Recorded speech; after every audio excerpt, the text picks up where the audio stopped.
Bom, gente, então, bem-vindos a mais um colóquio. Hoje é um prazer ter aqui com a gente a Ângela Olinto. E hoje quem vai introduzir ela é a Carla. Então, por favor, Carla, quando você quiser. Então, para quem não sabe, para os mais jovenzinhos, mais jovens, bastante mais jovens, né? A Ângela Olinto, na realidade, fez a graduação dela na PUC, entrou muito jovem à PUC e fez bacharelado na PUC. E logo depois foi para o MIT, nos Estados Unidos, e aí fez o doutorado lá, e aí já fez a carreira dela lá nos Estados Unidos. Já há muitos anos que ela é professora na Universidade de Chicago, onde já foi chefe do Departamento de Astronomia e Astrofísica em 2 ocasiões. Atualmente, ela é Albert A. Michelson Distinguished Service Professor e é a reitora da Divisão de Ciências Físicas da Universidade de Chicago. Bom, ela tem inúmeros reconhecimentos ao longo da carreira. Pode ser que vocês mais jovenzinhos tenham visto no jornal, né?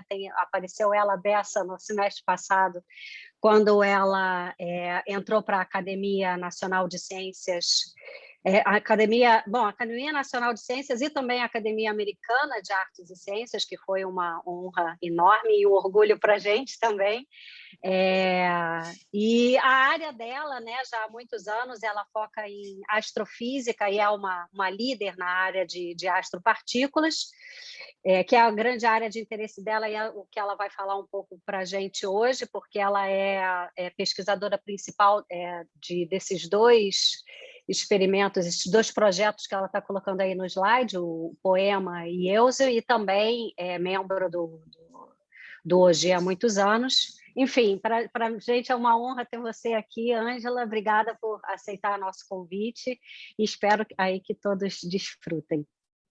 Obrigada, Carla. É um super prazer estar, quase tão bom quanto estar de verdade aí, mas poder visitar dessa forma em 2 dimensões. Claro que as memórias do pilotis vão ficar para a próxima viagem, mas é uma delícia poder visitar a PUC, que até hoje, nossa, foi muito importante na minha vida, aqueles 4 anos aí. Então, muito obrigada para aqueles que estavam lá e os que chegaram depois também, para continuar essa maravilha que é ensinar essa área maravilhosa que é a nossa, né?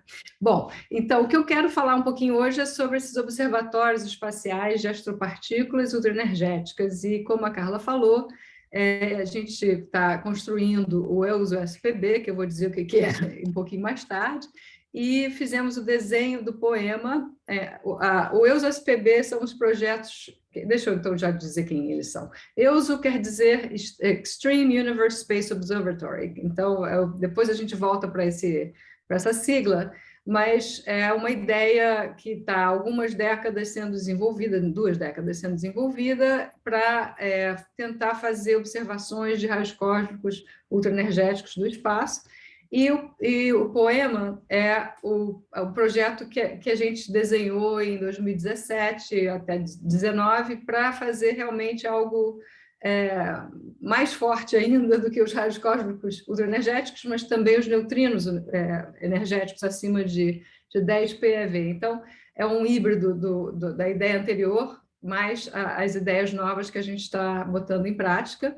POEMA, que em inglês é o PROBE, que é uma categoria da NASA, of Extreme Multi-Messenger Astrophysics, e eu vou voltar lá daqui a pouco. E SPB, que eu ainda não falei em termos de siglas, é Super Pressure Balloon. Super Pressure Balloon é um balão superpressurizado que a NASA está desenvolvendo como uma nova tecnologia. A ideia é encher esse balão de hélio, ficar superpressurizado para poder, basicamente, flutuar na atmosfera numa altitude fixa, como basicamente em cima do mar, né? Tipo uma boia mesmo. E ele é uma tecnologia que ainda está em desenvolvimento. A gente teve um voo em 2017 e agora vai voar em 2023. E em 2023 a gente colocou 2 tipos de telescópios, um para ver os raios cósmicos ultraenergéticos e o outro para fazer essa parte dos neutrinos ultraenergéticos também, ou de grandes energias, não ultra necessariamente, depende da definição das ordens de grandeza. Mas isso é a introdução, mas deixa eu, quer dizer, é só para apresentar os projetos, mas deixa eu dar um pouquinho mais da base, né, antes da gente chegar lá. E a base é o seguinte: primeiro, quais são as perguntas que a gente quer responder com esse tipo de projetos? São perguntas básicas na física de astropartículas, não são todas as perguntas da física de astropartículas, porque as mais importantes que a gente ouve falar sempre é a matéria escura, por exemplo, ou coisas do início do universo, que também são partes dessa área em geral. Mas acho que a gente está focando os nossos projetos, nosso esforço são para entender quais são as fontes misteriosas das partículas mais energéticas que a gente observa, que são os raios cósmicos ultraenergéticos, e quais são as fontes dos neutrinos cósmicos mais energéticos, que são a partir dos PeV. E os Ultra Energy Cosmic Rays, os raios cósmicos, são da ordem de E e V. Eu vou definir todas as unidades mais tarde. E dentro dessas duas perguntas está ligada a questão de como que as partículas interagem nessas energias, que são bem mais altas do que a gente pode fazer em laboratório, como no LHC, e tentar começar a discutir questões como: será que tem dimensões extras? Será que a matéria escura é supermassiva? Será que tem relíquias topológicas do início do universo? Isso são perguntas que são ligadas a esse tipo de estudos de partículas em geral ultraenergéticas. Para a gente responder essas perguntas, a primeira pergunta, a gente tem que medir o espectro, a composição e as anisotropias dos raios cósmicos ultraenergéticos, e no caso dos projetos que a gente está construindo, são energias acima de 10 a 19 eletronvolts, que é 10 eV, exa-electronvolts, né? E quais são as fontes de neutrinos? A gente está tentando, então, observar em coincidência, junto com raios gama, ondas gravitacionais, neutrinos com energias acima de 10 PeV, 10 a 16 eletronvolts. Então, essas são as duas metas para tentar responder essas perguntas desses projetos que a gente está construindo. Para dar a introdução, né, de certa forma, o espectro eletromagnético, ou a forma de observar o universo usando os fótons, é uma coisa que é sempre a preferida dos astrônomos desde o Galileu, né? Quer dizer, desde 1609 a gente observa basicamente com ondas ópticas ou visíveis o universo. Mas a partir de 1800 a gente já consegue entender, 830 principalmente, que a astronomia infravermelha tem algo a nos explicar também, que é quando William Herschel começa a observar. Primeiro ele descobre que tem a luz infravermelha vindo do Sol, e depois ele começa a desenvolver técnicas para tentar observar a emissão infravermelha da astronomia. Depois, a outra parte importante em termos de astronomia são ondas de rádio, que é toda uma técnica nova, que as ondas de rádio em si foram primeiro produzidas pelo Hertz, previstas pelo Maxwell, e o Jamsky, que começa nos anos 30, 1930, daqui a pouco vai ser 100 anos, a fazer observações de rádio emitidas pela Via Láctea. E ali está o telescópio, o Galileu está sentado com o telescópio dele na mão, e o Jamsky ali parece assim, algo que você vai estender a roupa para secar, mas é um telescópio de ondas de rádio, que é bem diferente em termos de design. Hoje a gente tem um monte de telescópios cobrindo essas 14 ordens de grandeza de astronomia, entre o rádio e as ondas de raio gama. E um exemplo de um grande telescópio de rádio é o ALMA, que é o milímetro, submilímetro, milímetro e submilímetro em termos de frequência, de comprimento de onda, e é feito como interferometria. Em vez de ser um grande espelho de rádio, são vários espelhos grandes também, mas espalhados, e eles são, então, usados em interferometria, que é uma técnica super importante na parte de rádio. E, no outro extremo, nos raios gama, a gente tem telescópios no solo, que são parecidos com os telescópios de raios cósmicos ultraenergéticos, e o Fermi Telescope, que é, em termos espacial, que vê os fótons mais energéticos no espaço. Agora, em termos históricos, a gente pode introduzir, então, as primeiras astropartículas, que começam em 1912, que é com o descobrimento dos raios cósmicos por Victor Hess. Então, Victor Hess, em 2012, ele sobe num balão. Aqui está uma foto dele subindo em um dos balões, e em algumas vezes ele sobe para tentar medir a radiação, que obviamente no solo tem já uma radiação de ionização, mas quando a gente vai subindo no balão, o fluxo pode diminuir, se for feito só pelo solo, ou pode aumentar, se for protegido pela atmosfera. E o que ele mostra em 1912 é que o fluxo aumenta, ali são 2 plots mostrando que em altitude de 5 quilômetros você começa a ter um fluxo bem maior e a atmosfera está nos protegendo. Então, radiação de ionização, que era chamada na época, que hoje a gente chama de raios cósmicos, são cósmicos e não são só feitas por materiais no solo. Então, hoje a gente conhece raios cósmicos não só das energias que o Victor Hess mediu, mas com energias com muitas ordens de grandeza mais alta, de forma que a gente chega a dobrar o alcance em termos de energia. Então, se você traduzir a frequência dos fótons na parte eletromagnética do espectro para a energia dos prótons ou dos outros núcleos, porque os raios cósmicos são núcleos atômicos relativísticos, hidrogênio, hélio, tem todo mundo, até ferro e mais. E se você traduzir, então, como se fosse um parâmetro só a energia da partícula, você vai descobrir que realmente os raios cósmicos têm tantas ordens de grandeza quanto tem os fótons. Então, a gente dobra o alcance em energia da astrofísica em geral.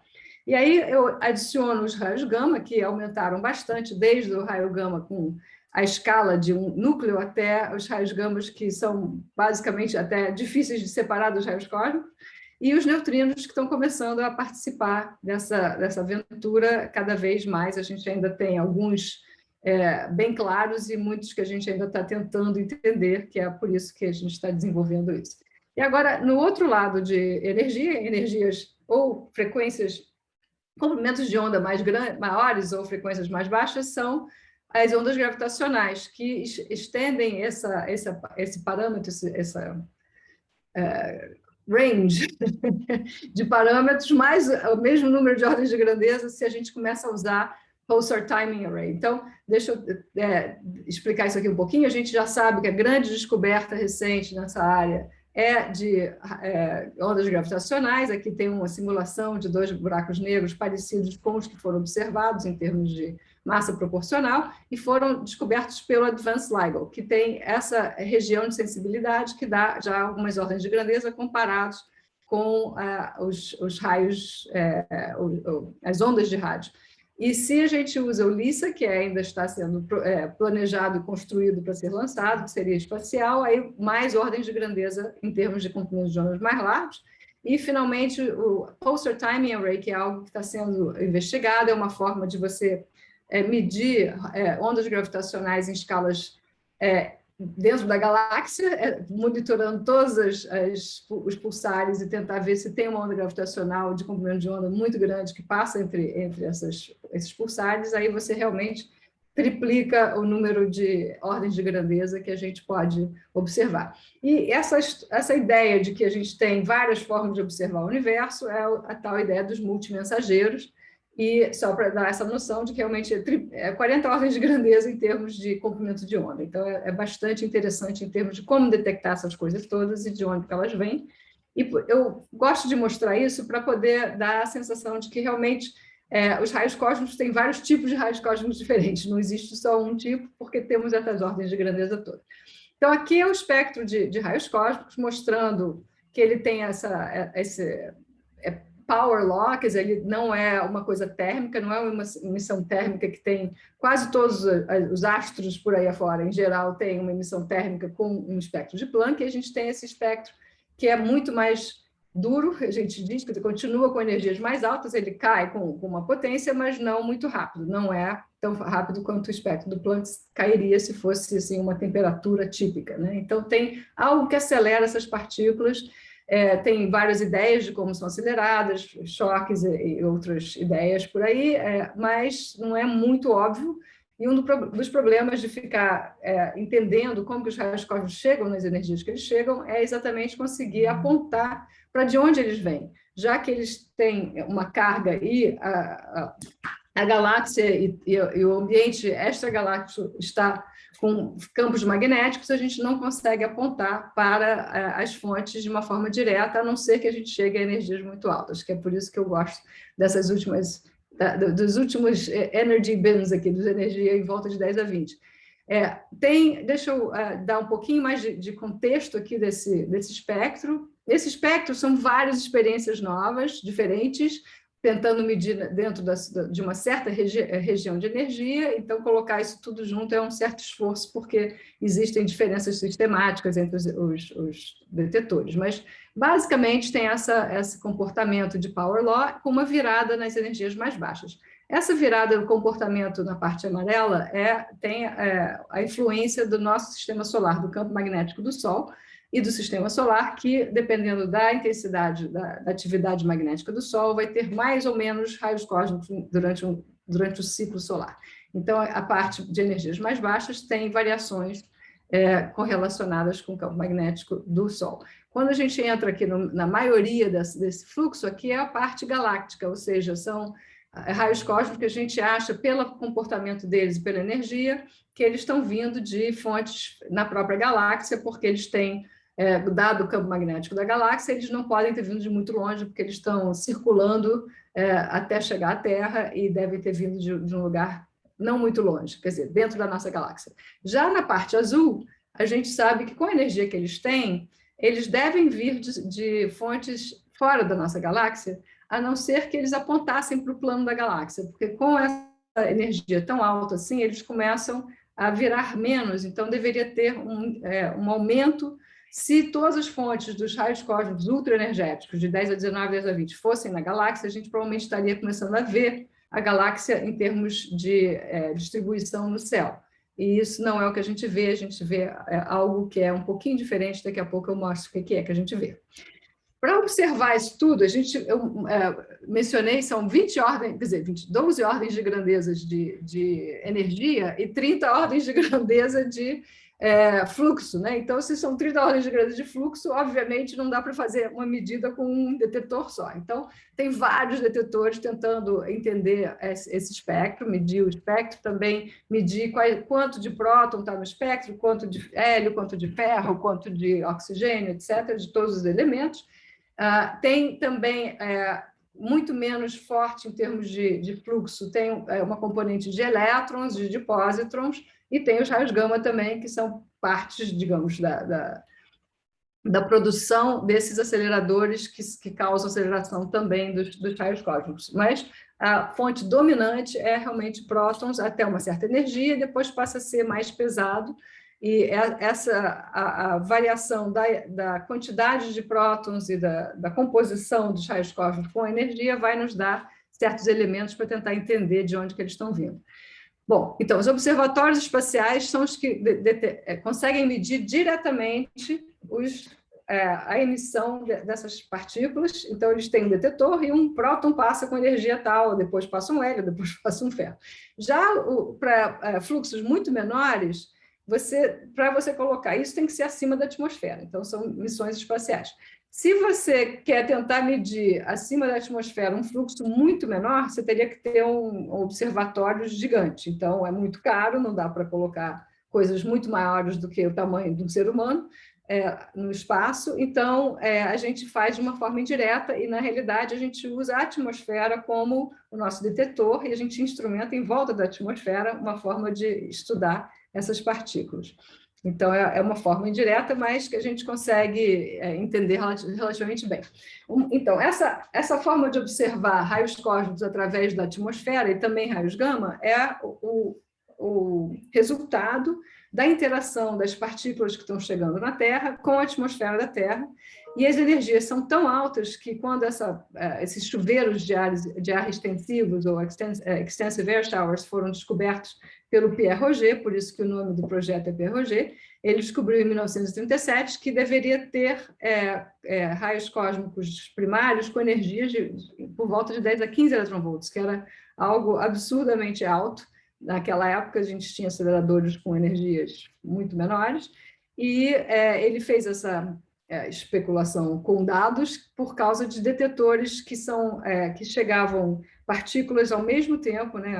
Uma panqueca de partículas, todas chegam juntas e conseguem, você colocando detetores num certo espaçamento, você vê a coincidência de chegarem juntos, essa coincidência é muito maior do que se fosse aleatoriamente chegando. Então, que deve ter alguma fonte única de certos eventos, quando vários dos detetores que ele colocava no solo, e também usavam balões na época, são afetados juntos. Então, isso é uma coisa que nos ajuda. E aqui a gente hoje sabe como fazer o modelo de super bem feito, porque a gente entende bastante mais tanto da atmosfera, da interação da atmosfera, como da reação das partículas em si.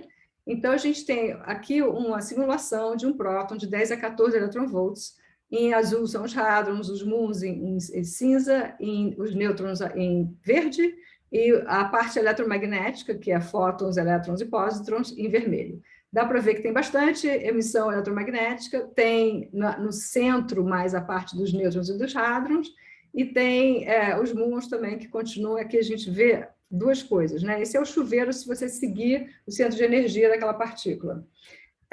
Aqui do lado é como que ele vai desenvolvendo esse chuveiro com uma altitude, né? E como se viesse vertical, a gente começa por volta entre 15 e 20 quilômetros nessa energia. Se for uma energia mais alta, começa mais alto, e aí ele vai desenvolvendo, chega a um pico e ele vai diminuindo depois, certo? Então, isso aqui é o desenvolvimento longitudinal do chuveiro, que dá para observar diretamente. A gente observa isso diretamente através de uma certa sorte, que a atmosfera tem nitrogênio, e nitrogênio é excitado e floresce pela parte eletromagnética do chuveiro. Então, essa parte vermelha chega a animar, digamos, a fazer uma oxidação no nitrogênio da atmosfera, que floresce, e a gente, então, consegue observar com um telescópio de emissão ultravioleta, para observar a emissão ultravioleta, uma espécie de fonte se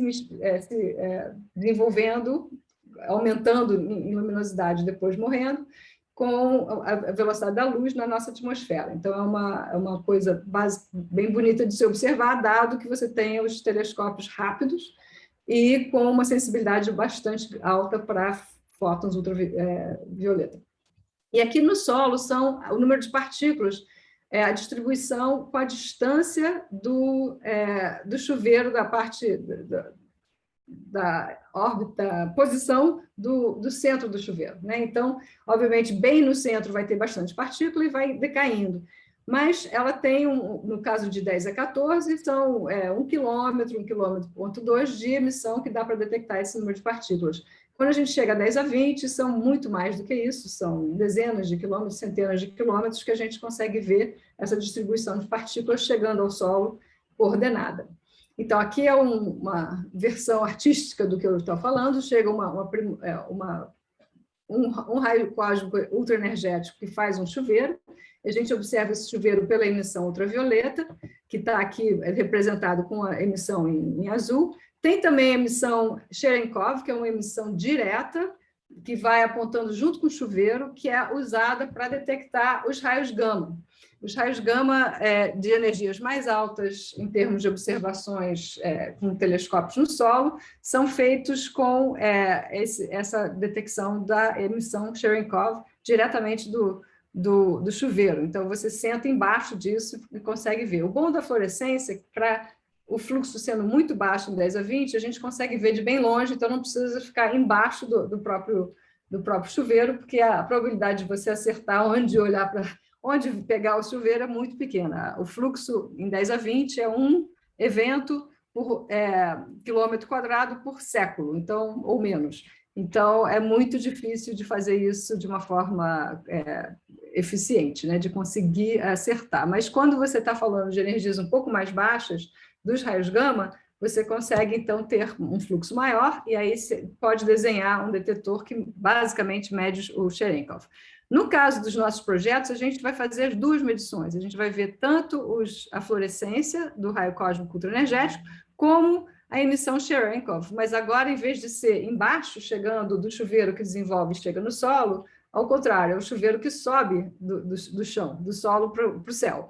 E esses chuveiros que sobem ao contrário só vão ser feitos por neutrinos, e é por isso que a gente usa isso para, então, detectar os neutrinos. A gente vai usar a emissão Cherenkov dos chuveiros para detectar os neutrinos e a emissão fluorescência para detectar os raios cósmicos ultraenergéticos. E aqui tem só uma amostra de como aquele desenvolvimento do chuveiro vai aumentando, chega a um pico, e depois decai. A energia de cada partícula é depositada na atmosfera, é uma medida calorimétrica, então a gente pode fazer a integral embaixo dessa curva e saber qual é a energia original da partícula primária.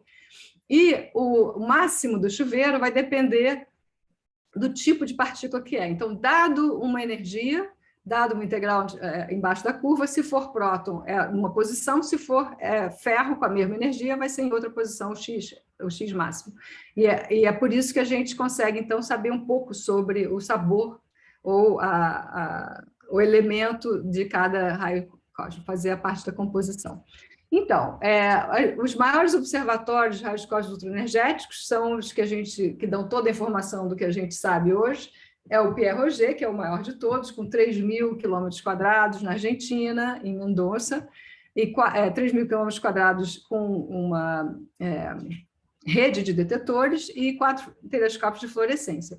O Telescope Array é em Utah, nos Estados Unidos, e cobre 700 km² e tem 3 telescópios de fluorescência. Eles estão aumentando a área do Telescope Array para chegar próxima da área do OG, então eles estão desenvolvendo o que eles chamam Telescope Array times 4, né? 4 vezes maior. Isso agora está em andamento, então eles vão ter a capacidade de ter tantos dados quanto o OG, mas por enquanto ainda não tem.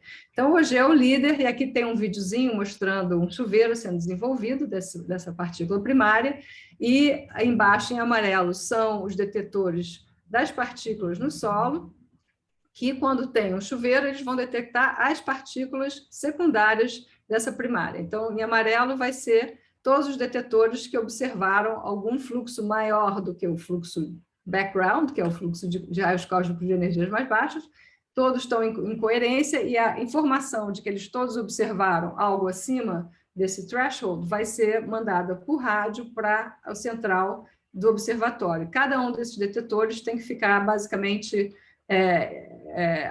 automatizado, porque a gente não vai colocar em 3.000 km² uma rede elétrica, então cada um são autossuficientes. Eu vou mostrar uma foto de um deles na próxima, mas ao mesmo tempo a gente, de noite, quando não tem sol e não tem lua, a gente consegue então observar também não só a parte das partículas no solo, mas também a parte de emissão ultravioleta do próprio chuveiro, que vai do chuveiro para os telescópios, e não como está no desenho, que vai na direção errada.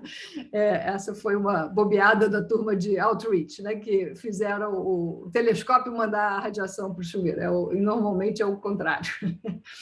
Bom, aqui está a foto de um pedacinho da rede, são 1.660 detetores parecidos com esse, que são distribuídos nesses 3.000 km² de área, e a distância entre cada um dos detetores é 1,5 km, e aqui dá para ver vários detetores. Eu vou fazer um círculo para ficar mais fácil de ver, e tem uma foto minha quando eu era bem mais jovem, do lado de um desses tanques, um dos primeiros tanques a ser instrumentado, e a ideia é que tem uma forma de botar o tanque é um tanque de água que detecta usando luz Cherenkov das partículas que cruzam, né? Então, muons eletromagnéticos vão passar pela água, vão fazer uma iluminação Cherenkov. É diferente da Cherenkov que eu falei do chuveiro, é a mesma física, mas só que aqui é a Cherenkov das partículas cruzando a água do tanque. E tem phoromultipliers que observam essa emissão, e assim, mandando, isso aqui para tudo funcionar precisa de energia, obviamente, mas é feito com painel solar, e os dados são então enviados para a central. E os telescópios de fluorescência são esses 4, que ficam em volta dessa rede de detetores, e de noite são abertos, e a gente observa, então, as duas coisas no OG. E com isso tudo dá para fazer uma medida muito boa e muito precisa, na medida do possível, das energias mais altas. E aqui é uma compilação de vários desses espectros medidos por vários detetores diferentes, e os que chegam nas energias mais altas são o Pierre Roget e o Telescope Array, que são os mais maiores, capazes de observar fluxos muito baixos. Aqui o fluxo é multiplicado por a energia com a potência de 2,5 para ficar mais ou menos reto na parte para compensar a queda, né, em termos de Power Law, mas imagina como difícil é chegar nesses fluxos aqui. É um fluxo muito menor do que os que estão para o lado de cá, né? Então, tem uma escala para facilitar, mostrar o gráfico, e a gente vai multiplicar no próximo gráfico por E ao cubo para fazer mais fácil ainda.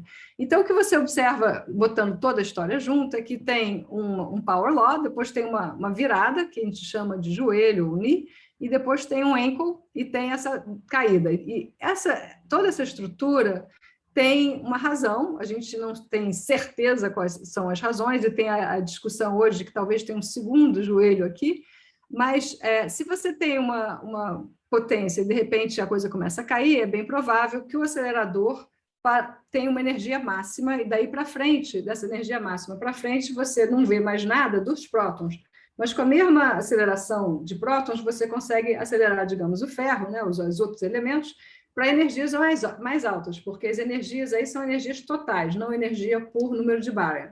Então, o que a gente explica mais ou menos é que o Ni é as fontes galácticas de raios cósmicos que passam a não ter energia suficiente para acelerar os prótons a energias maiores do que esse joelho, e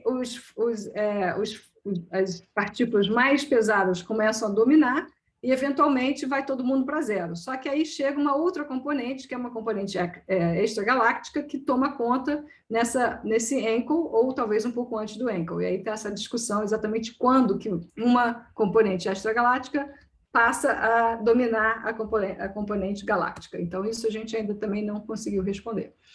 Mas a gente sabe que, certamente, em energias acima de uma energia básica, digamos 10 a 19, eu diria mais cedo ainda, é extragaláctica, né? Quer dizer, certamente daqui para frente, ou um pouquinho, até eu tenho que botar essa linha aqui em 8 vezes 10 a 18, pela seguinte medida, né? O fluxo de raios cósmicos é basicamente... isso aqui, digamos, é uma compilação só das medidas do OG. De 2019, eu tenho um gráfico que eu vou mostrar, que é de 2021, porque essa conferência, International Cosmic Ray Conference, acabou de acontecer, e vai sempre sendo mudado esses dados de 2 em 2 anos. Então, eu botei daqui a 3 gráficos, vai ser o mais recente, mas é basicamente a mesma ideia. E por que a gente acha que a gente tem uma certa certeza de que é extragaláctico a partir de uma certa energia? É por causa da distribuição no céu, né? Então, aqui temos um mapa, 3 mapas dos mesmos dados, em termos equatoriais. Como hoje está no sul, a gente não vê o norte, a gente vê essa parte toda do céu. Em termos de, se a gente troca e põe as coordenadas galácticas ou supergalácticas, essa variação de vermelho para azul, o vermelho é mais intenso que o azul, e a intensidade desse dipolo é da ordem de 6,5%. Se a gente coloca isso em termos galácticos, o que eu mencionei antes, que agora, com essas energias, a gente já deveria ter uma indicação de que está vindo da galáxia. E, pelos vistos, não temos essa indicação. Temos a indicação de que a maioria, quer dizer, um pouquinho extra, está vindo de uma outra direção, que não tem nada a ver com a nossa galáxia, mas que talvez tenha algo a ver com o plano supergaláctico. E isso ainda está sendo debatido, exatamente qual é a correlação, mas mostra que a distribuição da chegada das partículas já não é completamente isotrópica e tem essas flutuações na ordem de 6%, na energia de 8 eV. Né? Então, de 8 para cima, se você junta todos os dados, você começa a ver esse dipolo. Então, isso dá uma indicação que a gente já esperava, dada a energia e dados dos campos magnéticos, que deveria começar a vir fora da galáxia. Então, eu vou mostrar para lá e depois eu volto. Então, a gente já sabe que a partir de 8, por questões de distribuição no céu, é extragaláctico, e a gente também sabe que a partir de uma energia um pouquinho mais alta, a gente começa a ver, depois, digamos, 5 vezes 10 a 19, a gente começa a ver algumas flutuações no céu que não são só essa global do dipolo, mas também de talvez algumas regiões que a gente chama de hotspots, e que ainda a significância disso ainda é debatida. Eu pulei um plot que é importante para mostrar quais são os erros sistemáticos, né? Quer dizer, aqui são os dados, do OG, e aqui em cinza são os erros sistemáticos que não andam para cima e para baixo, porque aqui a energia é o cubo, e a gente anda numa diagonal. Então, se você errar esse número, você vai andar numa diagonal para cima e para baixo. Agora, aqui, nas energias mais altas, é uma questão de estatística e não de sistemática, mas em termos sistemáticos, só para ter uma noção do que seria. E uma das grandes sistemáticas é exatamente fazer a medição absoluta do nitrogênio, da emissão de ultravioleta do nitrogênio, e tem muito debate ainda sobre isso, e por isso que tem esses errozinhos. Mas é bem pequeno comparado com o que já era antigamente, antes do OG entrar nessa história. Bom, então, o que será essas variações na distribuição do céu da chegada dos raios cósmicos ultraenergéticos? A gente ainda não sabe, mas essas anisotropias começam a aparecer acima de 40 eV e tem correlação com certas distribuições de galáxias lá fora. Pode ser que essas galáxias sejam starburst, que é um tipo de galáxia que tem uma formação muito forte de estrelas, e pode ser que sejam galáxias ativas, com núcleos ativos de buracos negros supermassivos que estão fazendo jatos. Eu vou mostrar, isso aqui é um mapa igual ao que eu mostrei antes, só que acima de 40 eletronvolts, e mostra uma certa regiões em vermelho que tem um pouco mais de fluxo do que a média, e em princípio está começando a ter os hints, né, a possibilidade de ser realmente apontar para as fontes, e seria muito bom poder dizer a fonte é aquela ali, a fonte é a Centauro Z ou a NGC 253, a gente ainda não chegou nesse ponto, porque as correlações são menos do que 5 sigma, mas estão começando a ficar bastante interessantes. E aqui dois tipos de galáxias, né? Ou a starburst, que tem um outflow muito forte, mas não é um jato, e as que têm esses jatos, que são, em geral, causados pela aquisição nos buracos negros supermassivos, nos centros das galáxias, e o típico é a M87, que é super forte como emissão, e que esses últimos 2 anos tem sido observada, quer dizer, mais tempo até, mas uma das imagens mais lindas do último ano é o Event Horizon Telescope fazendo uma imagem da região em volta do buraco negro supermassivo da M87 e do disco de acreção modificado pelo buraco negro e pela relatividade geral. Então, a gente está começando a conseguir ver bem perto.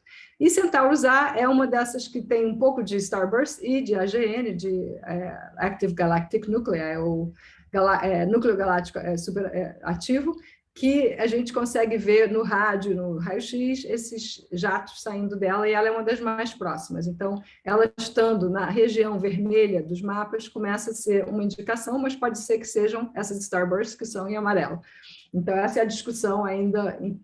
Pode ser que não seja nenhum nem outro, e que tenha uma correlação com a distribuição do plano supergaláctico também. Então, isso é uma das questões que a gente está tentando entender, e para entender, na minha opinião, a gente tem que realmente tentar medir bastante desses raios cósmicos de energias 10 a 20.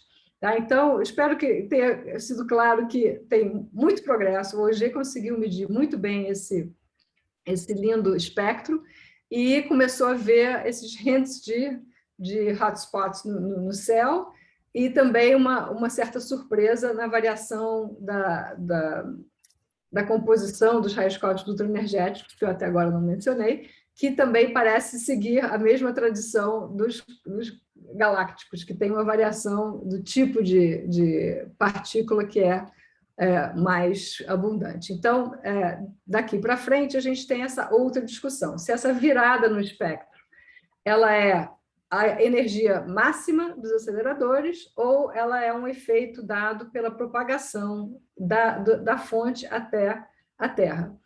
A gente, quando começou o projeto OG, tinha quase certeza que a gente ia medir o que ele chama do GZK, que é esse efeito da propagação entre a fonte e a chegada na Terra. Na época, a maioria das pessoas achavam que os raios cósmicos iam ser todos prótons, talvez um pouco de hélio, não imaginavam que iam chegar até ferro. Eu escrevi um paper sobre ferro um tempão atrás, mas que acabou ficando até mais popular, mas era assim, vamos também explorar essa possibilidade. E a gente fala de próton e ferro porque o ferro é a partícula, o bário mais com energia nuclear menor, né? Quer dizer, a forma da matéria com energia zero, né? O ground state de matéria bariônica é o ferro, e você pode fazer, obviamente, separar o ferro em vários outros elementos, ou tentar fazer uma fusão e aumentar o ferro, mas, em princípio, o ferro é, digamos, o que seria a coisa mais estável se o universo teve tempo de cozinhar todos os elementos. O universo cozinha os elementos através das estrelas, então a gente começa com, basicamente, próton e hélio, e não tem ferro no início do universo, então, para a gente chegar ao ferro, tem que ter passado por dentro das galáxias e ter sido cozido pelas estrelas. Então, o pensamento original era de que esse tipo de raios cósmicos são feitos pelo gás que está no espaço entre as galáxias, ou talvez entre as estrelas, é um gás basicamente de prótons, com um pouco de hélio, e eles que vão ser acelerados por buracos negros e vão chegar até a Terra. Pela medição do OG, a gente está vendo que não é bem assim a história. Eu vou mostrar em cima desse gráfico algo que foi feito em 2017, tem uma versão mais recente, mas eu não consegui entrar no website, não sei por que eles trocaram a forma de entrar no ICRC, então eu vou ficar devendo o update. Mas isso aqui não é muito diferente do que o que a gente acha hoje, que basicamente o próton está decaindo antes de chegar essa subida, o hélio, o oxigênio, o nitrogênio e, finalmente, o ferro no final. Então, essa variação embaixo desse fluxo não é só o próton sendo afetado pela trajetória, e é uma história bem mais complexa do que a gente imaginava no início do projeto. Então, isso tem complicado um pouco a tentativa de apontar para as fontes, porque agora a gente está falando de várias partículas com cargas diferentes. Então, quando que a gente vai apontar, vai ficar cada vez mais difícil, porque a gente tem que ter um número de detecções muito altas nas energias mais altas para poder fazer astronomia com essas partículas, apontar para os sources. O que é esse GZK, que todo mundo acreditava que era a razão principal para essa variação do fluxo, e não a energia máxima, porque, dado uma energia máxima infinita, a gente vai ter uma variação do próton, por exemplo, a gente vai ter um decaimento, ou de qualquer outra partícula nuclear. E a razão desse GZK e essas três letras vem de um efeito chamado Greisen-Zatsepin-Kuzmin Effect, que faz com que os prótons ou qualquer outra unidade bariônica perca energia a se propagar pelo universo, porque está perdendo energia através de interações com fundos de micro-ondas. Então, um próton mais o fundo de micro-ondas, que é micro-ondas normalmente para quem está com energia baixa, mas para um próton de 10 a 20 é um raio gama, e ele vai produzir píons, e essa produção vai dar não só uma perda de energia nos prótons, mas também uma produção de raios gama e de neutrinos.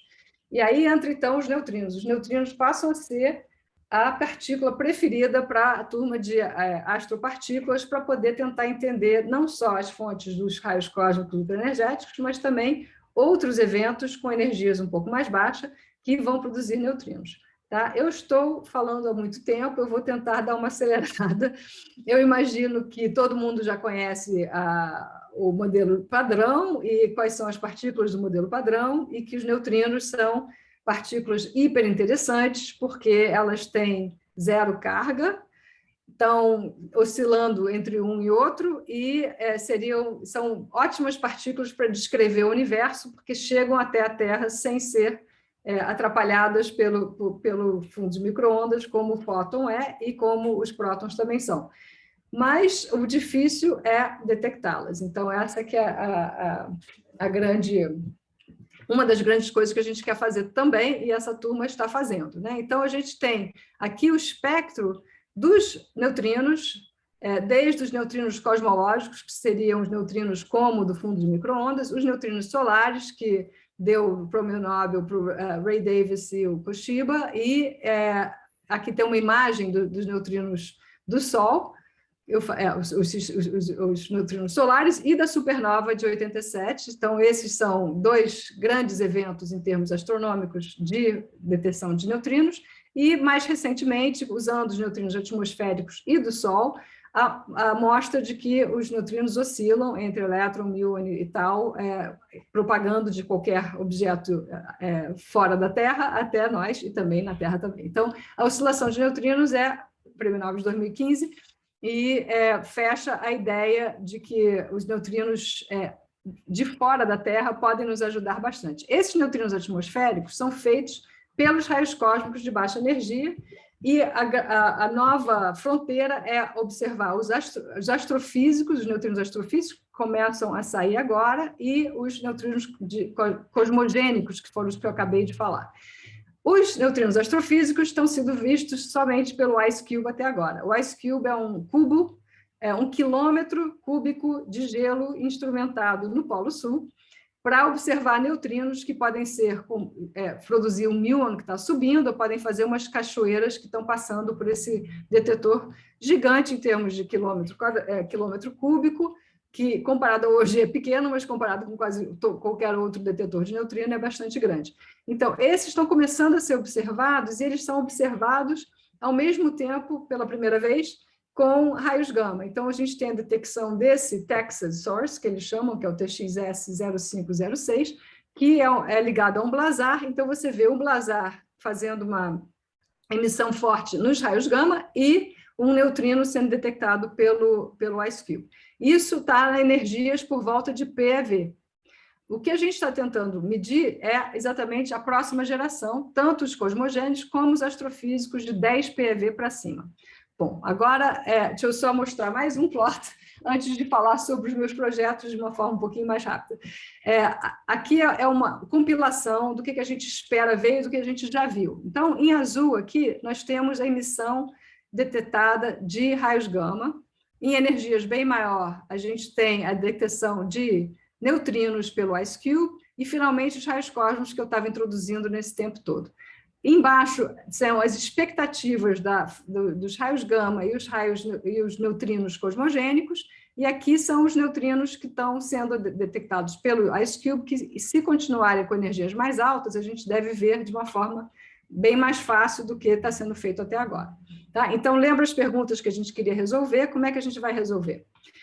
A gente quer resolver de duas formas, quer dizer, a forma mais importante é fazer esse projeto que foi financiado pela NASA, é o projeto POEMA, Probe of Extreme Multi-Messenger Astrophysics, e aqui a minha colaboração de 76 cientistas, 38 instituições, 13 países envolvidos. Vou fazer isso tudo meio rápido, e tem dois tipos de observação. Uma é observar para baixo, olhando para detectar os raios cósmicos ultraenergéticos nos chuveiros que descem na atmosfera, usando a fluorescência exatamente como o OG.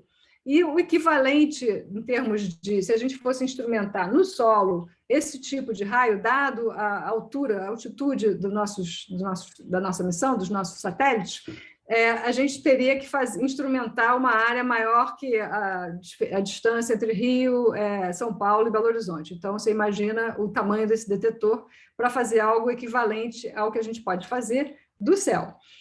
E a outra forma de detectar, é realmente impossível de fazer no solo, é você olhar, em vez de olhar para baixo, é olhar para a beira da Terra, olhar para a região perto de quando a Terra acaba, e olhar os neutrinos que vão cruzar a Terra e vão subir mais fáceis de ver nessa região. E, ao mesmo tempo, olhar os raios cósmicos que estão descendo entre onde estão os satélites e a beirada da Terra. Então, o volume de atmosfera observado é muito maior.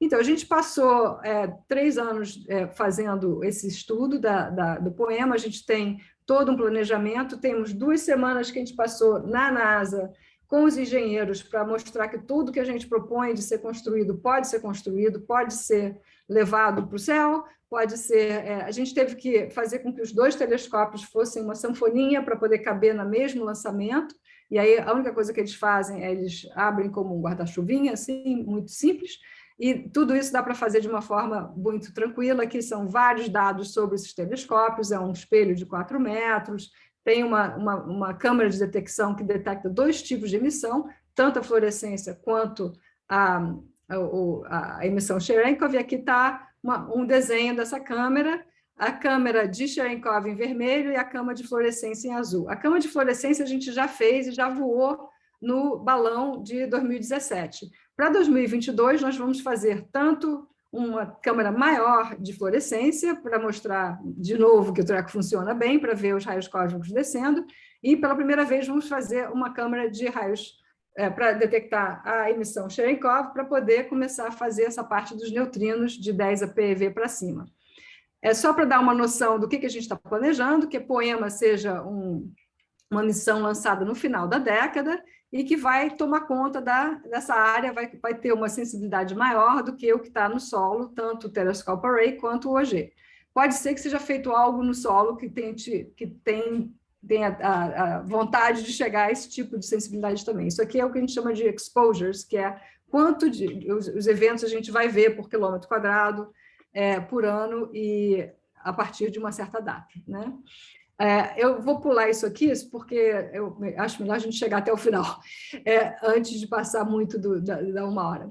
Aqui é o tipo de detecção de neutrinos que eu mencionei, é apontado para a beirada da Terra, porque o que a gente está observando é o lepton tal, que é produzido pelo neutrino tal, que vem do outro lado da Terra, passa pela Terra e produz um tal na saída. E esse tal decai e faz um chuveiro. Então, tem vários pedaços da história, mas, basicamente, a gente consegue relacionar um chuveiro que está subindo do solo, que a gente vai ver próximo, 15 graus abaixo da beirada da Terra, e esses chuveiros vão nos trazer informação dos neutrinos de tal que estão chegando do outro lado da Terra.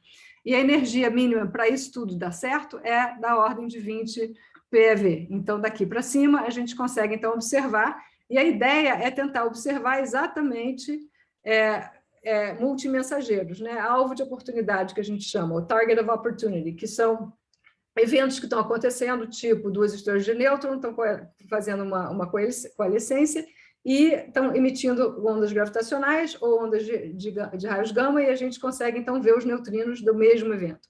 E essa é a ideia, quer dizer, a gente vai ter que ver eles um pouquinho atrasados, porque alguém tem que nos avisar. Aí a gente aponta na direção do mesmo evento, pode ser também Tidal Disruption Events, eventos de ruptura que estão começando a ser observados pelo IceCube. E uma das coisas bacanas de poder ver isso no céu é que a gente consegue ver o céu inteiro. Uma das coisas positivas de ter uma missão espacial é que a gente não está preso no solo, né? O IceCube, por exemplo, está numa situação difícil, porque ele está só no Polo Sul e a Terra gira, mas ele não consegue, se ele estivesse claro que não tem gelo, mas se ele estivesse no Equador, ele poderia ver o céu quase todo. Estando no Polo Sul, ele vê um pedaço muito pequeno do céu, que é essa região que a gente tem aqui em azul e em amarelo, seria a detecção mais provável, né? E para a gente vê em amarelo mais provável, são 2 pedaços bem grandes, e mais a outra região a gente pode ver também, mas a gente vai ver o céu todo, mas alguns pedaços vai ser mais difícil do que outros, mas não muito. Então, essa cobertura do céu é muito importante. Então, por exemplo, se um evento está acontecendo na direção que o Poema está apontando, a gente vai usar a Terra para traduzir os neutrinos para taus e ver o chuveiro saindo do outro lado, e é nessa direção, então, que a gente está apontando, digamos assim, através da Terra, porque a gente observa o chuveiro do outro lado. Então, o Poema vai abrir essas 2 novas janelas, neutrinos transientes, de transientes astrofísicos acima de 20 PeV, e raios cósmicos ultraenergéticos de 20 eV, e ter essa cobertura inteira do céu e uma escala de energia bem mais alta, porque a gente tem um observatório muito maior, então consegue chegar nessa região em que o fluxo é bem mais baixo, de uma forma mais fácil do que estando preso ao solo. E, para terminar, eu só quero mostrar o que a gente está fazendo hoje. Eu vou pular isso aqui tudo, apesar de ser divertido. Esse foi o balão que a gente lançou em 2017, os alunos e os pós-doutorandos e alguns cientistas lá da Nova Zelândia, e é um refrator parecido com o do Galileu, com uma dessas câmeras que tira 1 milhão de fotos por segundo, o tempo de tirar as fotos é de microsegundos, e a gente teve lançamento, foi bastante divertido. A ideia de lançar na Nova Zelândia é que a gente passa, em princípio, 100 dias rodando em volta saindo da Nova Zelândia em volta da Antártica, basicamente no oceano. Então, a gente não passa por nenhuma emissão de coisas humanas, a não ser quando a gente cruza um pouco o Chile e a Argentina, e depois, talvez, na Austrália. Mas, em geral, dá para fazer isso, porque os ventos são bem estáveis na altitude do balão, que é da ordem de 33 quilômetros. E eu vou pular essa parte toda do balão, avisar que tem um telescópio que a gente construiu, que está dentro da Estação Espacial Internacional, com os cosmonautas na parte russa, e então eles observam a parte de fluorescência parecida com a do balão, lá de cima, que para a gente está sendo muito importante para saber o background, mas ele não é grande o suficiente para poder atingir a parte de astrofísica que a gente gostaria de chegar. E a gente está construindo agora esse outro telescópio, 2 telescópios, no ELS-SPB2, para ser lançado em 22.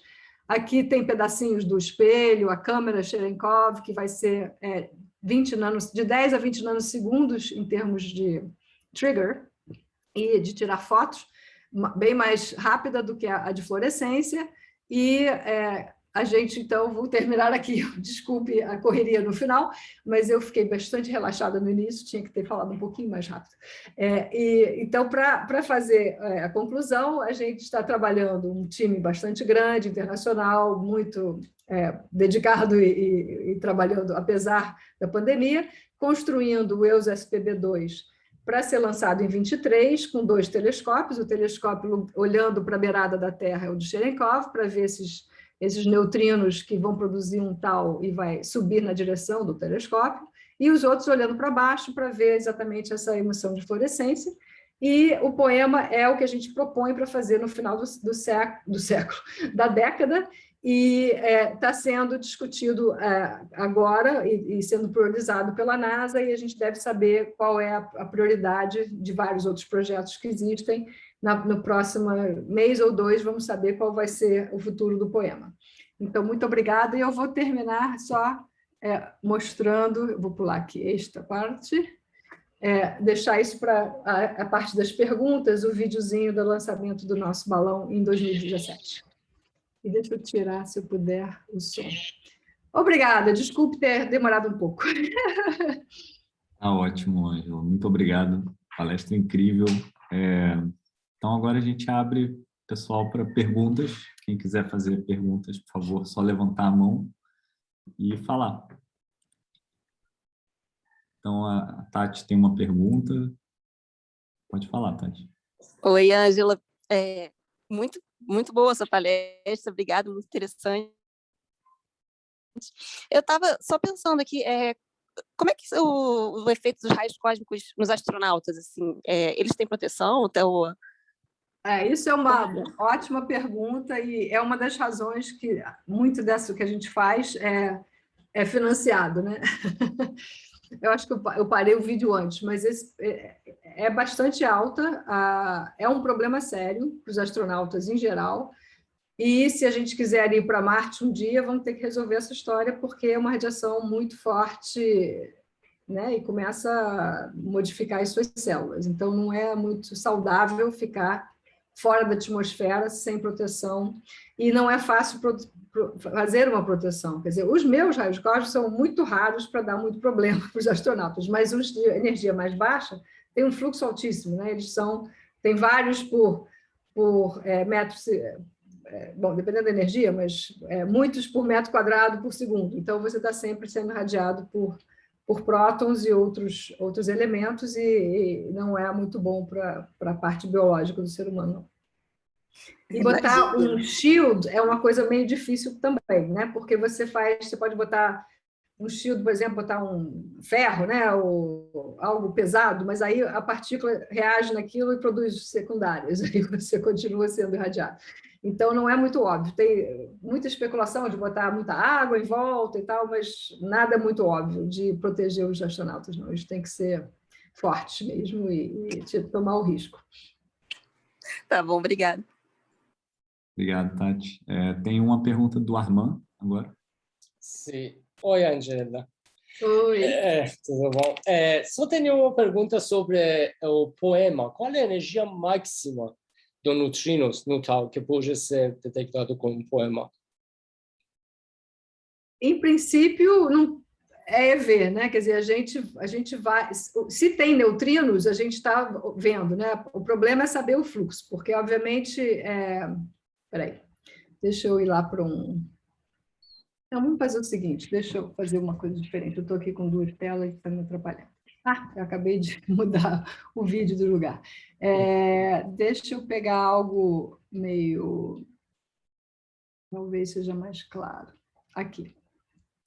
Então, aqui a gente tem, em termos de sensibilidade, o poema tem 2 tipos de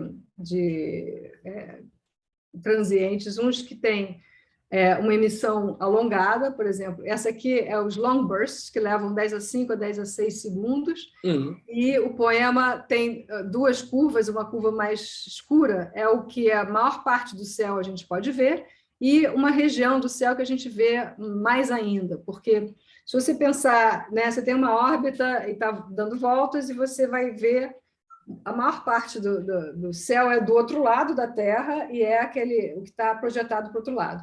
Sim. Mas se você tiver, por exemplo, uma fonte que seja feito da posição que estaria, digamos, o Sol no inverno nórdico, né? Ele fica Sim. embaixo direto. Então, Sim. você vê por muito mais tempo aqueles. Mas só que tem o Sol no verão nórdico, que fica em cima e você não vê nunca. Então, tem algumas fontes que a gente vê pouco, apesar de que aquelas que a gente vê pouco, quando a Terra muda de lugar, a gente vê mais. Né? Então, por isso que esse plot que eu mostrei antes, né, tem variações. Né? O azul, que a gente vê menos, é o que está em geral, sem sunset, em certas épocas do ano, e a gente muda de lugar, a gente consegue ver. O amarelo a gente vê o tempo todo, basicamente. Fora o fato de que a Lua pode atrapalhar também. Mas isso aqui é assumindo que a Lua não está atrapalhando para não dar... Bom, a Lua average out, né? Quer dizer, ela aparece e desaparece.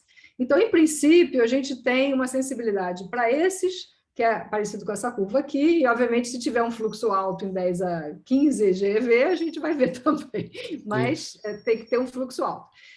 E nos que são prompt, né, a emissão prompt, a gente pega aqui o tail, né, e aqui está o Ice Cube. O Ice Cube Generation 2 vai overlap com a gente, e quando a gente chega em EEV, né, bem mais energia, a gente começa a competir com, por exemplo, o pessoal de rádio, né? Aí o pessoal de rádio começa a ver melhor em EV para cima. Então, tem assim umas janelas que são perfeitas para o poema, e o bom da região da energia do poema é que a parte astrofísica é quase garantida, e porque a turma atmosférica já saiu do caminho. O Ice Cube está sempre naquela boundary, então fica, às vezes, a probabilidade de ser astrofísico, né? A gente não tem esse problema. Mas tem que... E o legal é poder apontar, mas uma das coisas negativas do poema versus, por exemplo, o poema, que é a parte de rádio, é que o rádio você vê dia e noite, né? E a gente só vê durante a noite. Só que como a gente tem uma órbita de 95 minutos, a gente vê metade dos 95 minutos. Mas se a fonte estiver do lado que a gente... Né, o lado da Terra que está no Sol... Lado favorito. Então tem que estar uma...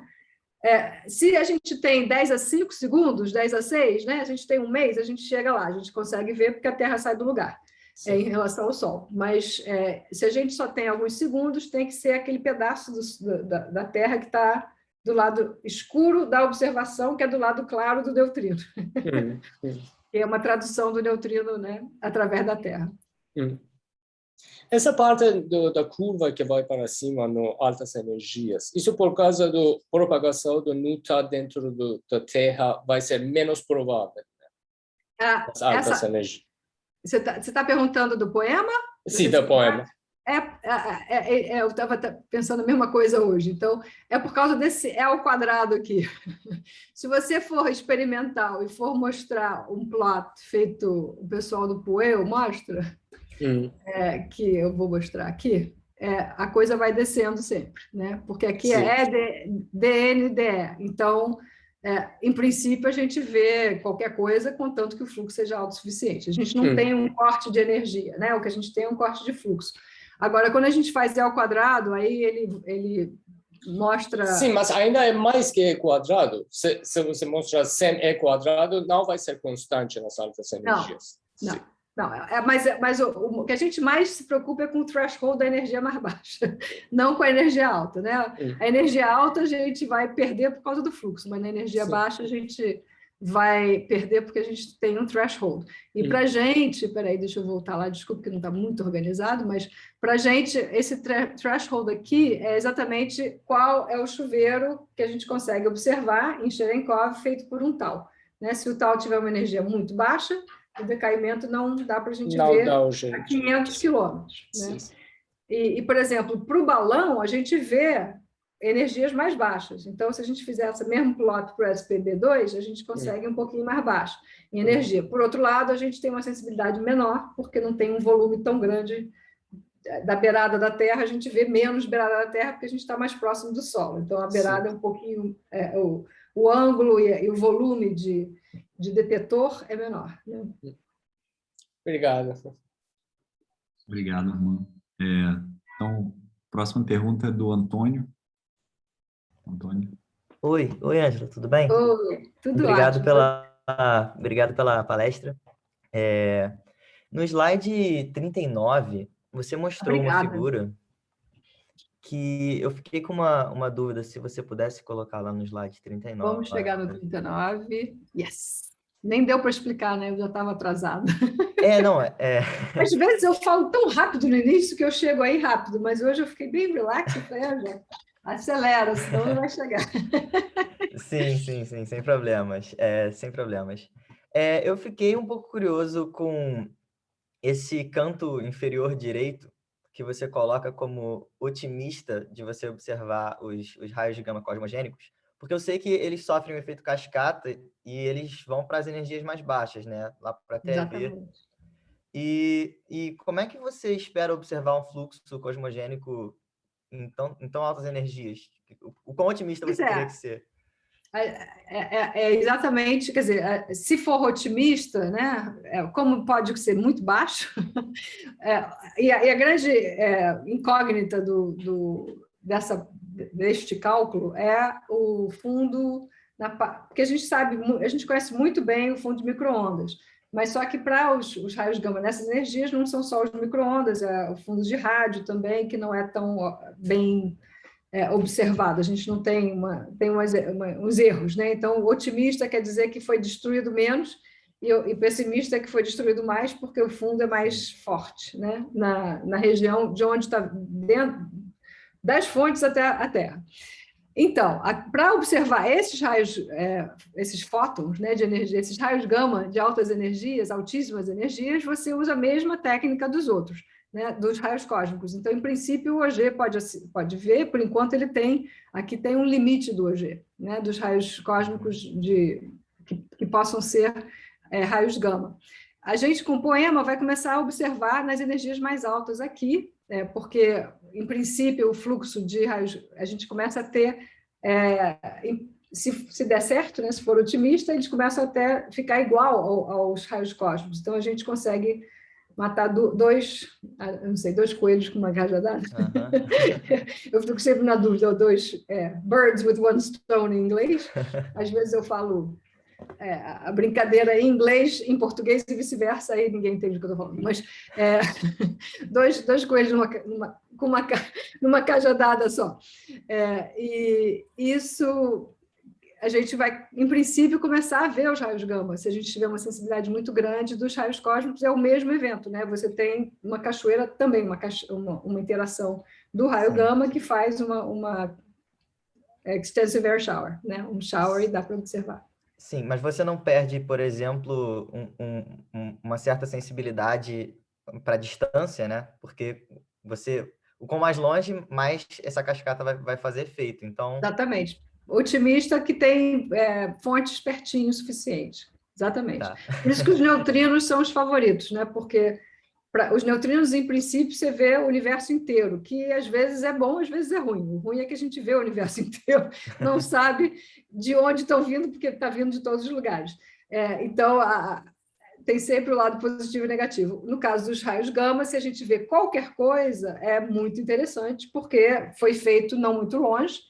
Por exemplo, é uma forma de você tentar detectar matéria escura supermassiva, né? A matéria escura supermassiva, se existir, vai ser detectada exatamente pelos neutrinos e pela emissão gama, porque a matéria escura não vai produzir prótons. Então, a gente tem que usar essas outras duas formas de observação para pegar o produto da, digamos, aniquilação, ou decaimento, no caso de supermassiva, decaimento, das partículas supermassivas, que seriam uma explicação da matéria escura. Então, isso é uma das coisas que, para mim, é super interessante, que eu já fiz vários papers teóricos sobre isso também, e todo mundo, eu devia ter falado, mas eu sou teórica original, a minha teoria, mas eu gosto também de fazer projetos que dê para dar uma resposta às nossas perguntas.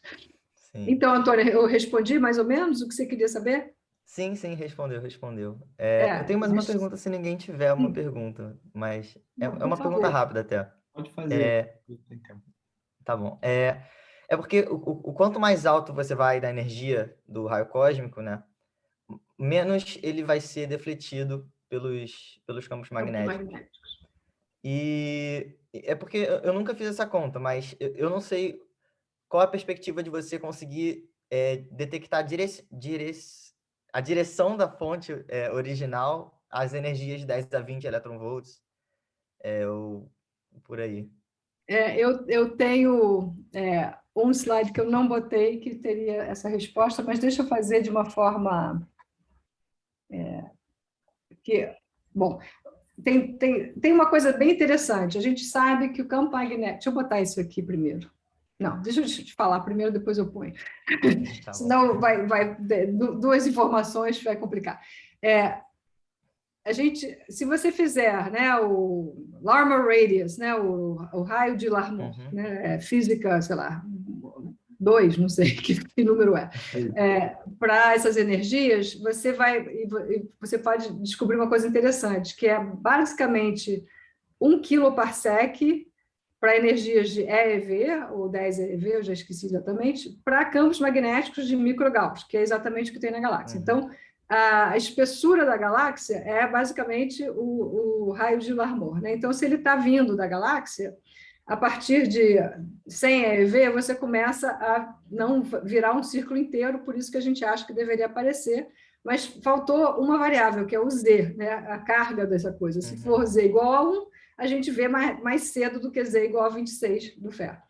Aí tem a segunda questão. Em termos extragalácticos, entre as galáxias, a gente tem, para a mesma energia, a escala é nanogauss para o campo magnético e dá megaparsec. E megaparsec é basicamente a distância entre as galáxias. Então, entre uma galáxia e outra, quando você começa a ver o plano, digamos que as fontes fossem galácticas, a gente vai começar a ver o plano galáctico, se fossem de prótons, todo mundo vindo ali do plano, já com 10 EeV. E a gente ia também, se fossem extragalácticos, se fossem prótons, a gente ia começar a ver também as fontes extragalácticas. Como a gente tem este probleminha aqui, que o próton não está chegando a energias muito altas, né? E uma das discussões é se tem prótons... Isso aqui é um fit, tá? Então, aqui está dizendo que os prótons estão caindo antes de chegar a 10 a 19, e o que está assim, dominando entre 10 a 19 e 10 a 20 são oxigênio, nitrogênio, por aí no meio. Aí o Z dessa turma é mais alto, então você vai ter que... Demora mais ainda, você tem que energizar, né, Z vezes mais. Então, no caso do hélio, é 2 vezes mais que o próton. No caso do ferro, é 26 mais. Né? Então, você vai começar a querer ver ferro com 10 a 21 e quer ver oxigênio com 10 a 20. Então, o problema é que essa detecção da variação dos elementos, né, da composição dos raios cósmicos, atrapalhou bastante esse sonho de ficar apontando na direção certa. Mas ninguém sabe, isso aí é um fit de um modelo que não é nada bem entendido, porque é só assim, os dados reais, não sei se vocês conhecem, eu vou mostrar como é que são os dados, isso é só um fit aos dados. Os dados reais são... Espera aí, aqui. Esses são os dados. A gente sabe que aqui está o espectro, né? E aqui está os dados. Aqui, se fosse tudo próton, estaria no vermelho, se fosse tudo ferro, estaria no azul. e está no meio, Uhum. entre um e outro. Então, entre um e outro, pode ser muito de um e pouco de outro, então fica uma certa confusão.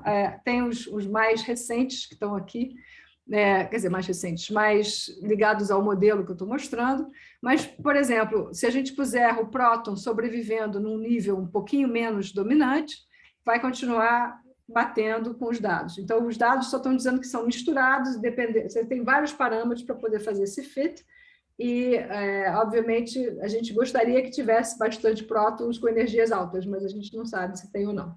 Uhum. É uma das detecções do OG, estudar quanto de próton tem em 10 a 20, para poder exatamente tirar os prótons, que a gente conseguir selecionar só os prótons, a gente deveria poder apontar de volta para as fontes. Tá. Tá bom. Obrigado. Obrigado, Ângelo. Obrigado, Antônio. Próxima pergunta, Wayne, por favor. Na verdade, é um pouco a continuação da pergunta que você acabou de responder. Se eu entendi direito, vamos lá. Se os raios cósmicos são galácticos, eles são isotrópicos. Se eles têm uma energia mais alta, eles são direcionais, eles vêm de algum lugar.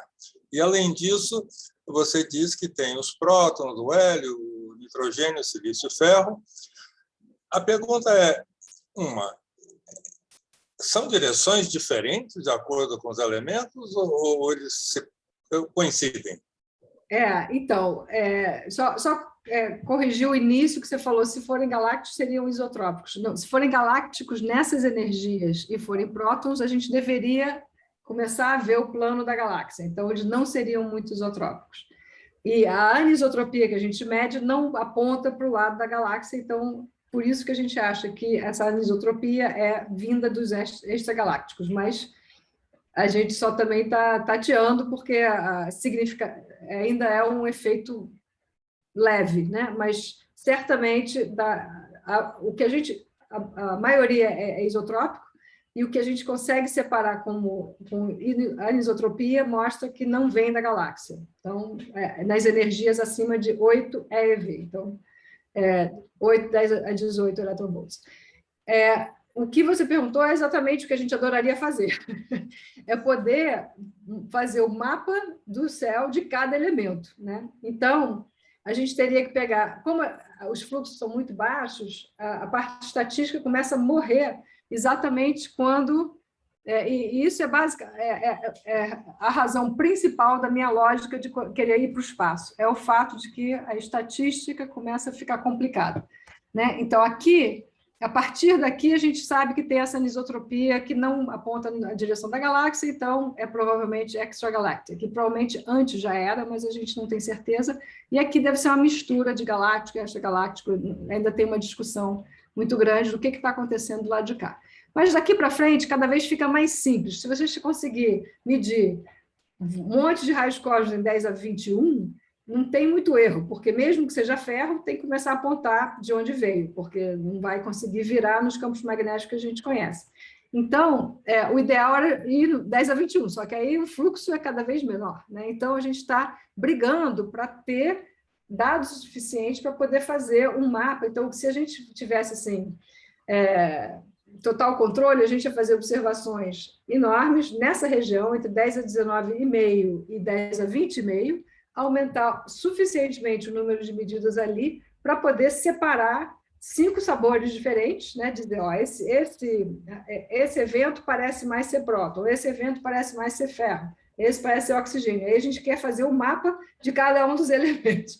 Só que tem que ter muito mais dados. A gente, estatisticamente, não consegue fazer isso ainda.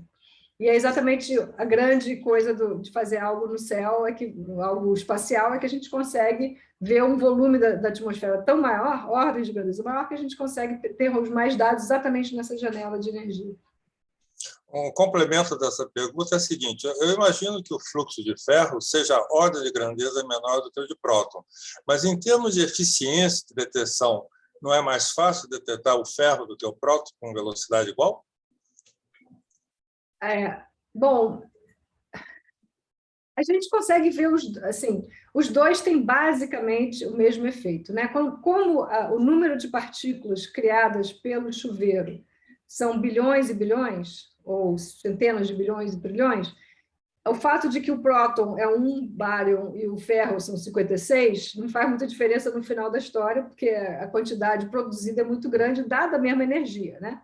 Agora, o que acontece é que quando você tem um próton, o próton ele consegue penetrar mais na atmosfera, porque ele consegue ter, e também flutua mais, que é a forma como a gente sabe o que é próton e o que é ferro, é que a flutuação da interação, um próton pode dar sorte, interagir logo, ou pode dar azar, ou vice-versa, e interagir mais profundamente. Um ferro tem 56 vezes a possibilidade de interagir.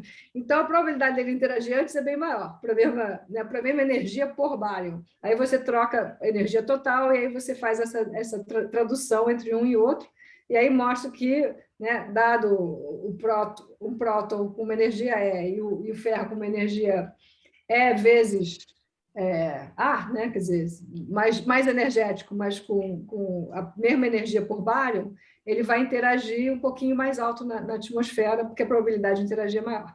Então, a gente consegue, só fazendo um modelinho, de saber mais ou menos o comportamento dos dois, mas tanto um quanto o outro tem energia suficiente para iluminar a fluorescência do nitrogênio e fazer esse chuveiro gigante. Então, óbvio que no solo a gente não vai saber quem é quem, mas sabendo o desenvolvimento do chuveiro, quer dizer, dá para saber. Não dá para saber, não. Tem gente que tenta usar o número de muons, por exemplo, para separar, mas é mais difícil. Dá para fazer usando simulações e é bem direto separar no solo o que é próton, o que é ferro, ou pelo menos dar uma probabilidade. E esse evento tem a probabilidade maior, dado o número de muons, de ser ferro. Só que aí a gente erra, porque as simulações não dão exatamente o que a gente observa. Já a parte longitudinal é bem mais direta, porque a gente observa a altitude, né? A gente observa a quantidade de luz numa certa distância, então dá para saber exatamente fazer a reconstrução do evento, e a gente sabe onde foi o pico da luz, aí sabendo quanto teve, não só quanta luz teve total, como qual foi a parte mais forte em termos de iluminação. Então, com essas duas coisas, a gente consegue separar bem os sabores. Tá bom, obrigado. Mais alguma pergunta, pessoal? Se alguém quiser fazer mais perguntas... Ah, o Hiroshi. Sim. Oi, tudo bem? Oi, Hiroshi. Muito obrigado pela palestra, muito interessante. Só uma pergunta rápida e simples. Você mencionou sobre o evento mental, não? De poema, neutrino único. Qual é a resolução esperado? Alô? Você fechou um pouquinho. Você estava falando dos eventos do neutrino do poema, não é isso? Mas sim. Desculpe, sim. Então, deixa-me fazer de novo. Eu só queria saber a resolução angular esperado. Resolução angular dos eventos, 1 grau. Da ordem de 1 grau. Porque é um cone Cherenkov bem direcionado, mas tem naturalmente, é uma espécie de double step function, né? O Cherenkov é bem apontado e é basicamente a largura do chuveiro que determina se a gente sair 1 grau de onde ele está vindo, a gente não vê nada. E se ele estiver dentro do cone, a gente vê, então é mais ou menos 1 grau, né? Se você tem uma emissão Cherenkov, você só consegue, você sabe que veio dentro de 1 grau da direção original. Então, não é nada estilo Kamiokande ou coisas parecidas, mas é da ordem de 1 grau. Tá, ok. Que é igual ao Ice Cube, by the way, né? Todo mundo dos neutrinos grandes, de energias altas, está mais ou menos por volta de 1 grau. O pessoal de água, né, consegue fazer um pouco melhor. A turma do KM3Net, né, quer dizer, ainda não está construído, mas Antares, né, já consegue ver com uma resolução melhor, porque a água é um pouco melhor do que o gelo, mas o gelo e nós é basicamente 1 grau. Tá bom, tá. Muito obrigado. Só isso, sim. Tá. Genial. Mais alguma pergunta, gente? Por favor, levantem a mão se precisar fazer alguma pergunta. Bom, se ninguém for fazer uma pergunta, eu tenho só uma pergunta muito genérica, assim, para fazer, que você mencionou muito multi-messenger astronomy, né? E com as ondas gravitacionais agora, tá todo mundo falando nisso. Eu queria saber a sua opinião, assim, do que a gente pode esperar nos próximos anos, assim. Porque desde que eu comecei na física, já teve bóson de Higgs, já teve ondas gravitacionais, já teve supercondutor a temperatura ambiente. É o máximo, né? Essa área, você fez a escolha certa. Então, eu queria saber da sua opinião, assim, do futuro, próximos 10, 20 anos.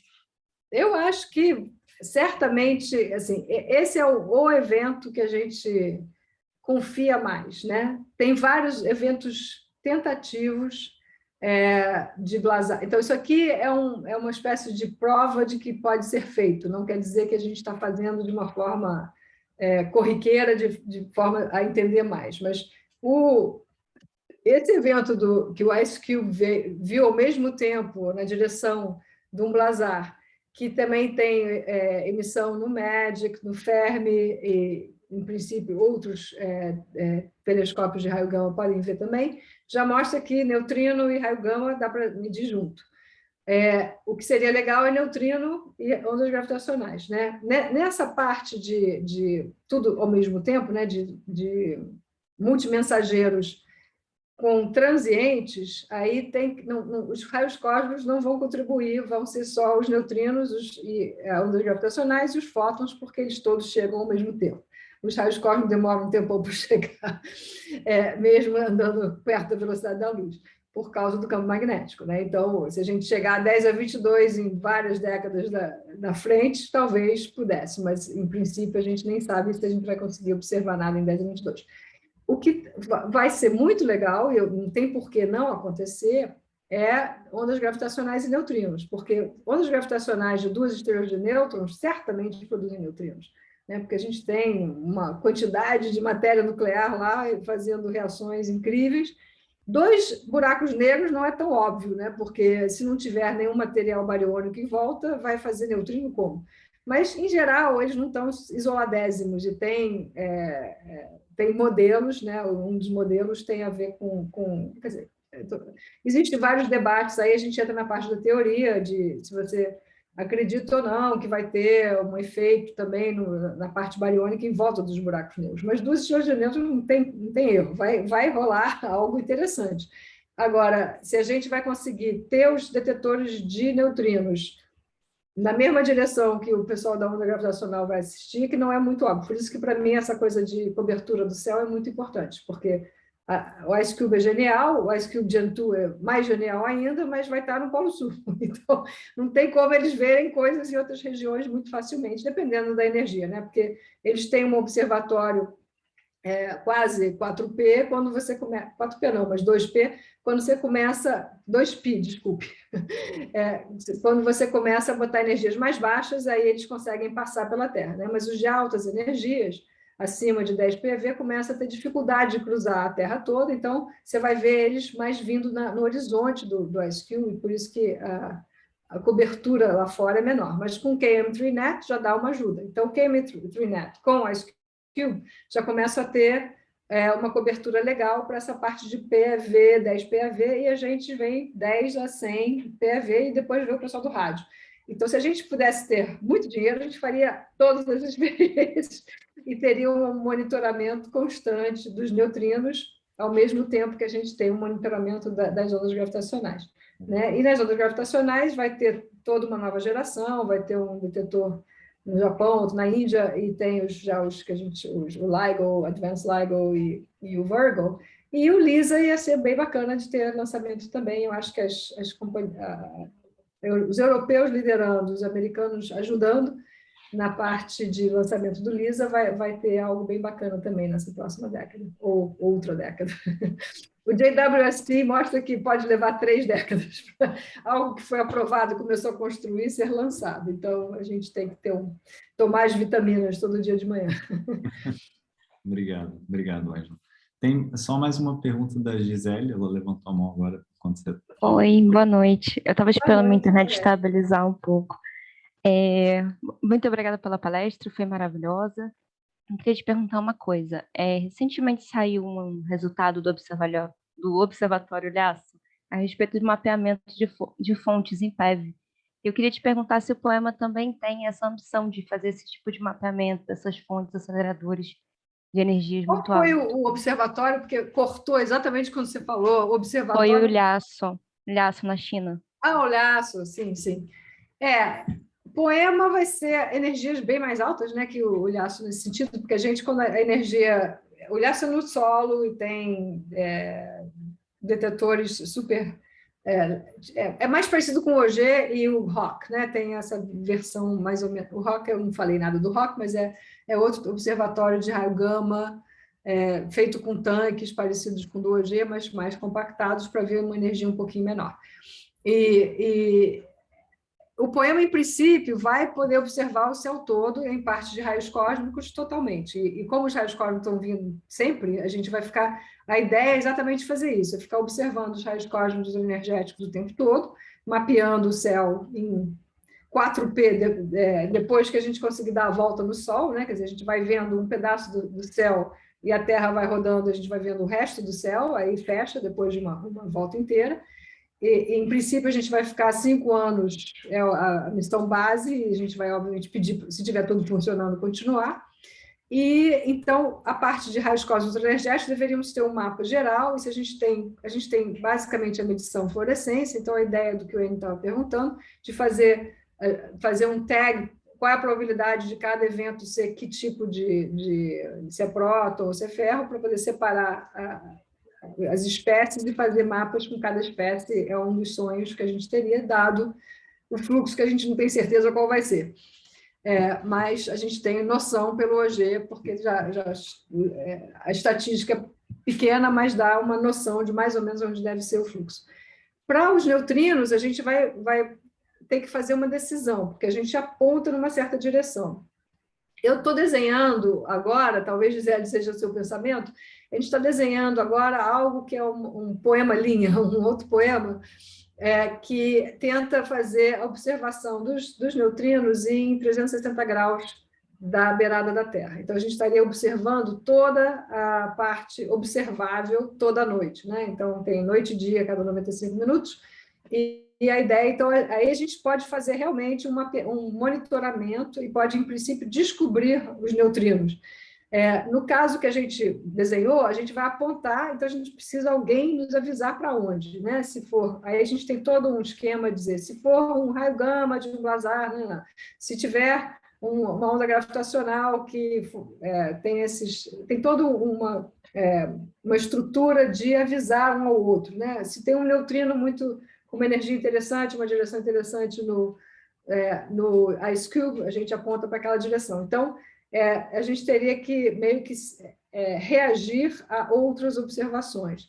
Mas se a gente fizer o que a gente chama do surveyor, que é olhar toda a beirada da Terra o tempo todo, a gente não precisa reagir, a gente está vendo todo o volume do céu que a gente pode observar naquele momento e fica voltando lá a cada 95 minutos. Então, esse é o que a gente está desenhando agora. Nossa, muito legal, muito legal. Obrigado. Obrigada. O Enio levantou a mão de novo. Não sei se... que eu não estou resistindo a fazer o comentário. Eu adoro a sua beirada da Terra. Você vai ser convidada pelos terraplanistas aí muito breve. Eu tenho que ter um bom humor, né, quando entro nesses papos, mas a gente não encontra com eles muitas vezes, não. Mas o meu porteiro aqui, ele acha que os extraterrestres que inventaram o celular. Aí eu falei para ele, olha, eu sei como é que funciona o celular e tem colegas meus que podem fazer um celular para você ver como é que é feito. Ele, então você e eles também são extraterrestres. Aí não tem como ganhar a discussão. Tá bom, desisto.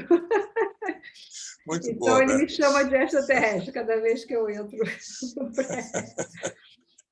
Tá bom. Obrigado. Tchau. Os físicos são todos extraterrestres. Muito bem, muito obrigada. Adoraria poder tomar um café lá no Pilotis, mas vocês estão fazendo alguma coisa em pessoa já, dando aula? Não. Ainda não. Não, assim, quem trabalha em laboratório está indo dentro de protocolo, alguns dias, os alunos que precisam terminar a tese, etc. Mas nada oficial, só assim, com controle. Mas já vai poder. Isso, vamos vacinar todo mundo e poder voltar a uma certa normalidade. Mas foi um prazer poder visitar sem pegar avião. Isso certamente é legal. Prazer foi nosso. Um prazer ver vocês. Obrigadíssima, Ângela. Fiquem saudáveis, Foi ótimo. sãs, né? E sãs e salvos, sãs e salvos, sei lá, já não sei mais nada. Sãos e salvos. Isso, sãos e salvos. Obrigada. E para quem quiser e está vivo até aqui, a Ângela vai dar também um bate-papo, né, com o João. Vai ser em inglês, não é isso, Vai Ângela? ser em inglês, porque é o consulado aqui que organizou com a universidade, então tem muita gente nos US que vão participar. Vai ser divertido. Que eu acho que vai ser às 2h do Brasil, né? E, enfim. Genial. Para quem Obrigada, quiser mais. Carla, pela promoção. Isso aí. Obrigada, Ângela. Tchau, tchau. Obrigado, Ângela. Tchau, tchau a todos. Um abraço. Deixa eu agora acertar aqui. Talvez eu fique aqui até amanhã. Você pode parar, né? Eu vou só terminar a reunião. Deixa eu stop share e sair fora, tá bom? Tchau, tchau. Tchau, tchau, gente. Tchau, tchau.